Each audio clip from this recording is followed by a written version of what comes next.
अद्दी शागिर्दी की बात हम कर रहे थे, जो कि शागिर्द भी ज़्यादा बैठे हैं यहाँ पे माशाल्लाह। किसी भी उस्ताद का आप इंतखाब करते हैं तो वो बड़ा सोच समझ के करना चाहिए।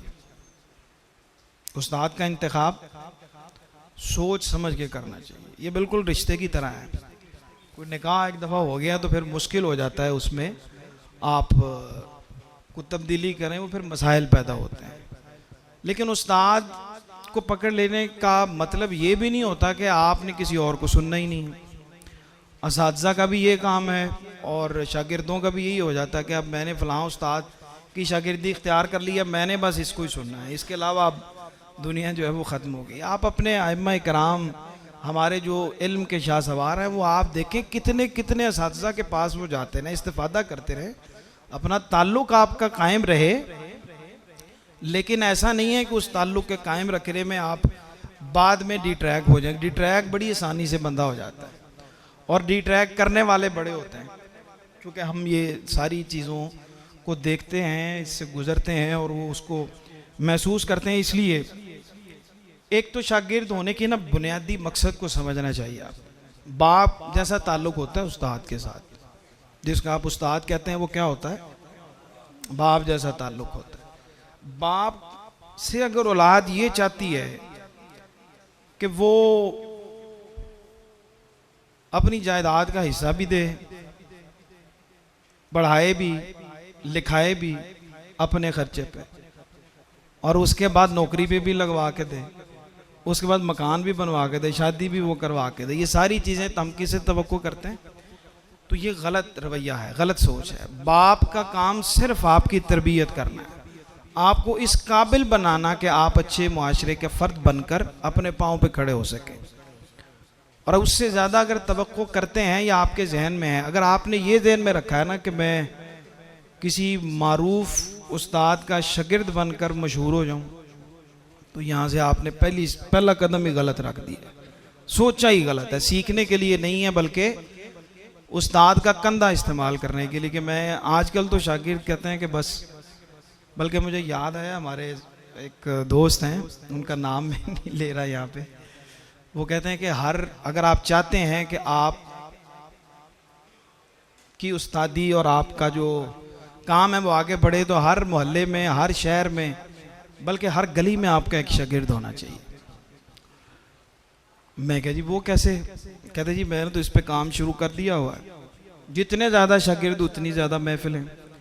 उसमें से चंद लोगों को तो आप कायल कर ही सकेंगे कि भाई अपने इलाके में महफिल कराओ, चंद लोगों को इकट्ठा करो, और उसमें से चंद शागिर्द ऐसे ज़रूर तैयार हो जाएंगे जो महफिलों का सबब बनेंगे। अभी उस्तादों की सोच भी ये होती है कहीं की, जो मैं आपको अर्ज़ कर रहा हूँ।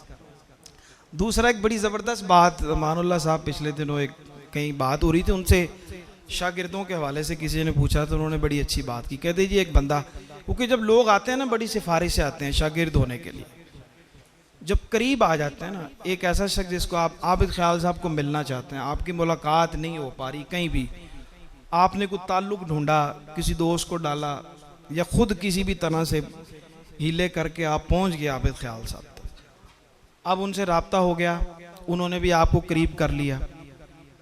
उसके बाद वो जो एक पहली सीढ़ी थी ना, आपकी हिजाब था आपका करीब आने का, वो ख़त्म हो गया।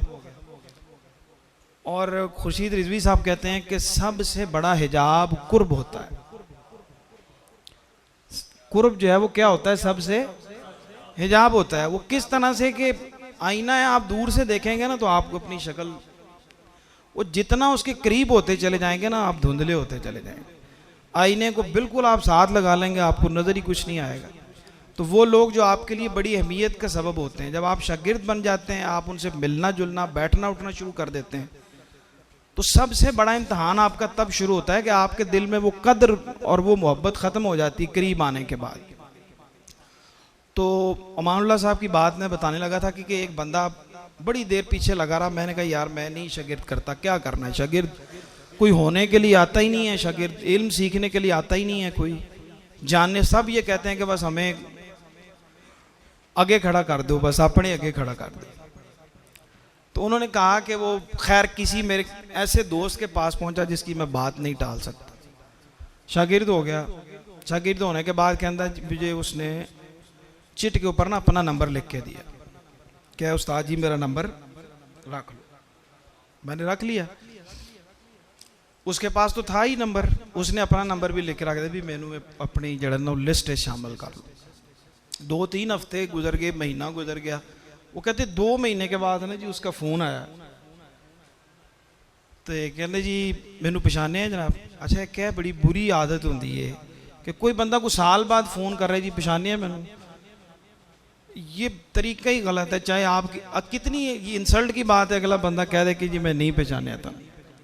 अपना तारुफ कराएं, बताएं कि कौन बोल रहे हैं आप, बड़े लोग हैं ऐसा। अच्छा फिर उस पहेली इधर पहेली बनाते चले जाते हैं और फिर गुस्से में आ जाते हैं कि जी तुसी मैनू नहीं पहचाने। तो जब कहें कि हाँ यार वाकई नहीं पता चला, चूँकि रोज़ाना इतने लोगों से मुलाकात होती है, इतनी कॉल्स आती हैं, अब कोई बंदा साल 2 साल के बाद फ़ोन कर रहा है तो कैसे फ़ौरन मेमोरी को आप जो है वो रिवाइव कर सकते हैं। तो कहने लगे जी मैंने पछाने, उन्होंने कहा जी मैं नहीं पछाने। अच्छा जी मैं नहीं पछाने, याद है मैं 2 महीने पहले तुहाडे कोल शागिर्द होने वास्ते आया। अच्छा अच्छा फलां बंदे दे नाल, हाँ तो तू आया ही नहीं उस तो बाद। कहंदे जी पहले उस्तादी करनी सीखो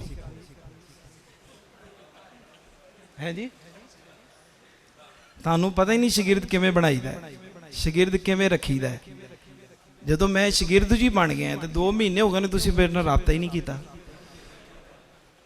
तो इस तरह की शागिर्दी जो है ना वो मत करें, उस्ताद से इस तरह की तवक्कुआत ना रखें। उस्ताद से राबता आपने करना है, उसके साथ राबते में आपने रहना है कि मत आप इस बात से नाराज़ हो जाएं कि उस्ताद थे मैनू जनाब राबता ही नहीं करता, फ़ोन ही नहीं करता। तो ये इसके अंदर बहुत सारी ऐसी बातें हैं। मज़ाक तो अपनी जगह पे है, लेकिन ये बड़ी मज़ाक के अंदर संजीदगी होती है कि हमारा ये उमूमी मिजाज बन गया है। हम अपने बाप से चाहते हैं कि वो नौकरी भी लगवा के दे, मकान भी बनवा के दे, शादी भी, वो सब कुछ वो करे। भाई आपने क्या करना है? बाप का काम, उस्ताद का काम आपकी सिर्फ तरबियत करना है, आपको अच्छे और बुरे की पहचान कराना है, आपको तमीज़ और तहजीब सिखाना है। वो सिखा दिए, उसने अपना काम कर दिया। उसके बाद फिर आपकी अपनी दौड़ है कि आप उसमें दौड़ें।